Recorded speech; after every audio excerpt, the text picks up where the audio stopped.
একটা jewellery set কতটা সুন্দর হতে পারে দেখেন, খুবই সুন্দর একটা জুয়েলারি সেট। এটা হচ্ছে লম্বা সীতা, বাঁধাই করা না, এটা হচ্ছে আপনার একদম বেল্ট করা, বেল্ট দিয়ে করা।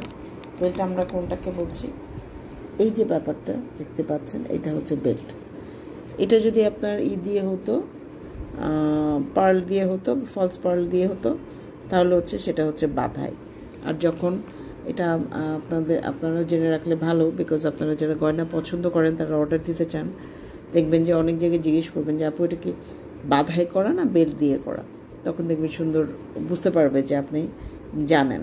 যারা গয়না নিয়ে কাজ করে তারা বুঝতে পারবে। এটা হচ্ছে পেন্ডেন্টের ডিজাইনটা একটু অন্যরকম, কিন্তু গতানুগতিক যে ডিজাইনগুলো হয় সেরকম না, একটু অন্যরকম। এবং দেখেন এটা কিন্তু ফোল্ড করা যায় না, একদম হার্ড, শক্ত। উল্টা দিকটাও সুন্দর করে ফিনিশিং।